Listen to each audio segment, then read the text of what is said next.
Iranian ballistic missiles strikes focus on key Israeli military sites such as Nevatim Air Base near Beersheba and Tel Nof Air Base, both of which house the billion-dollar Israeli F-35 fighter jets and other high-value assets. Additional targets included the Hatzerim Air Base in the Negev Desert and the Mossad headquarters in Tel Aviv. This is the Fatah hypersonic missile and the Shahab-3, and we'll look into the details why the Arrow missile failed to intercept the Iranian glide vehicles all in the video ahead. The U.S. traced the launch location to a valley south of the Iranian city of Shiraz. Iran has launched its largest ever attack on Israel, firing 180 ballistic missiles. These missiles traveled more than 1,000 miles from this valley to reach Israel's most populated city and military sites. Iran used variants of the Shahab-3 ballistic missile in its latest attack on Israel. The Shahab-3 is the foundation for all of Iran's medium-range ballistic missiles and uses liquid propellant.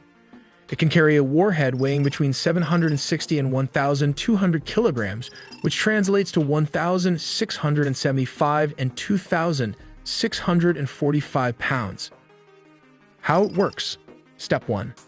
The missile is positioned at a 90-degree angle and then fired. Step 2. The ballistic missile's trajectory takes it outside or near the edge of Earth's atmosphere. Step 3. The warhead payload separates from the rocket that carried it aloft and re-enters the atmosphere, descending towards its target. Step 4. The missile can carry a single or multiple warheads, depending on the variant. The warhead separates from the single-stage rocket after it has traveled about more than half the distance to its target. The most prolific Scud variants had a circular error probable of 300 to 450 meters. This means that 50% of the missiles fired at a target would land within a circle of that diameter. This is the Fatah 2, the successor to the Fatah 1. It was used for the first time and is one of Iran's advanced missile systems.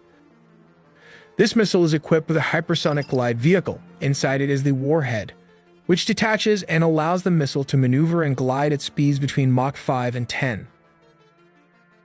The missile has a range of around 1,500 kilometers, only slightly more than its predecessor, the Fatah 1.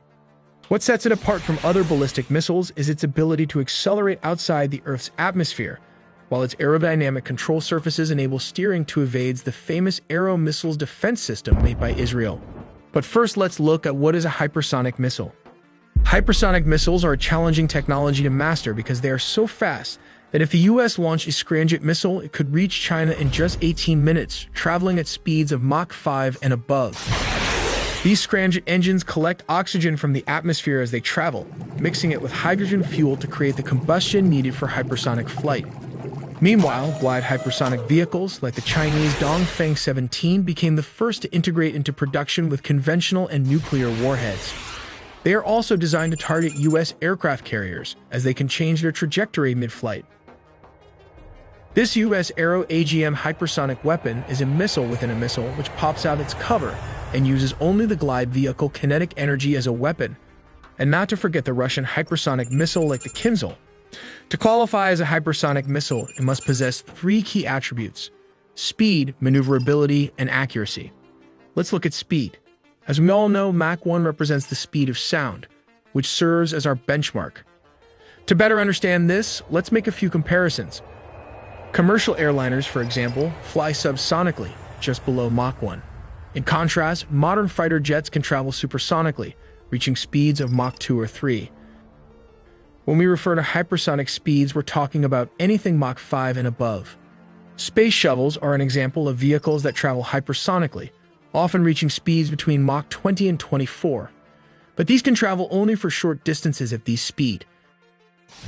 To sum it up, a hypersonic missile should cross Mach 25, which is around 19,000 miles per hour. But wait, that's not it.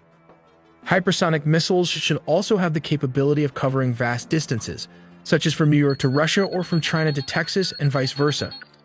Before we looked into how Fatah missiles managed to penetrate Israeli air defense, we have to understand how Arrow 3 missile works. The Arrow missile defense system consists of 3 basic parts: the missile launcher unit, the Green Pine radar antenna, and the Arrow missile. The missile launcher unit is composed of 6 erector launcher tubes, housing ready-to-fire missiles. Positioned at the rear of a two-axle trailer, each launcher, when fully loaded with 6 launch tubes carrying ready-to-fire missiles, weighs 35 tons. The Green Pine radar serves as the warning and fire control radar for the Arrow 3 anti-ballistic air defense missile system. It plays a crucial role in target detection and guidance. The Arrow operates as a 2-stage missile. Let's look inside this engineering technology. This is the solid propellant booster and sustainer rocket motors. At the rocket's peak sits the ignition chamber, triggering the combustion of the solid propellant when activated. This propellant isn't just any substance. It's a meticulously crafted blend of fuel and oxidizer poured into a casing and then cured. Encasing this blend is a protective shell called the motor case. At the core of the rocket lies the propellant burning zone. Here, the solid fuel and oxidizer react, producing incredibly high-temperature combustion gases, which helps to launch the rocket at incredible speed above the Earth's surface. Moving further to the front, the most important part of the missile is the kill vehicle, which can be divided into 3 basic parts. The second stage is the propulsion system with a thrust vectoring nozzle. Just above it is the warhead, a directed high-explosive fragmentation weighing 150 kilograms, which translates to 330 pounds. The third stage is the seeker, capable of pivoting itself to track its target. But what's the big deal about this long-range anti-ballistic missile system? Let's start with the propulsion system. The famous THAAD, Terminal High Altitude Area Defense, uses a divert attitude control thrusters. In comparison to the Arrow 3 kill vehicle, which utilizes a thrust vectoring nozzle with a solid fuel rocket, it has a shorter and more limited burn time. It has a few advantages, one of them being the ability to compensate for a lack of radar accuracy. When the radar sends the interceptor to an inaccurate target location, the Arrow 3 kill vehicle can adjust its trajectory.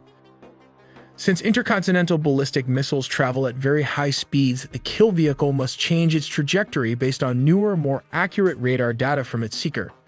A failure to fully divert the course to the new target would result in a failure to intercept. Now let's take a look how the Israeli defense system works. The Israeli defense system consists of 3 tiers. First up is the long-range Arrow missile defense system, which was designed specifically with Iranian missiles in mind. Each of these system rockets costs a few $1,000,000, and they can intercept missiles outside the Earth's atmosphere, resulting in enhanced protection. The second layer of defense is the so-called David Sling system, designed for taking out missiles and drones. Finally, the Iron Dome stops most short-range rocket attacks in Israel.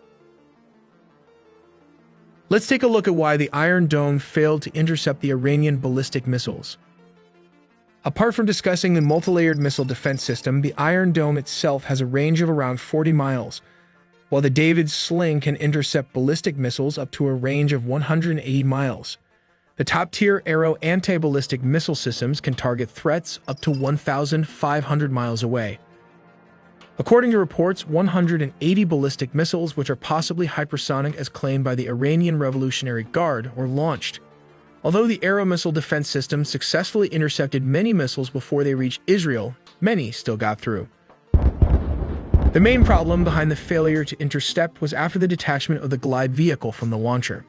The glide vehicle can change its trajectory multiple times, which confused the Arrow missiles. This maneuver also bypassed the David Sling and finally the Iron Dome system, which is not designed to counter hypersonic missiles like the Fateh II model. As a result, the interceptor missed for targets and the glide vehicle landed on military bases where the $100 million F-35 jets were stationed. Let's examine the cost implications of a single day of missile attacks. Iran expended over $200 million by launching ballistic missiles along with drones, whereas the IDF spent $1 billion to defend itself. This includes the Arrow missile, which costs around $2.5 million. The David Sling costs around $1 million to produce, while the Iron Dome costs around $20,000 to $100,000 for a single missile, depending on inflation. By contrast, Iranian ballistic missiles cost around $200,000 each, and its drones only $20,000 to $50,000 each.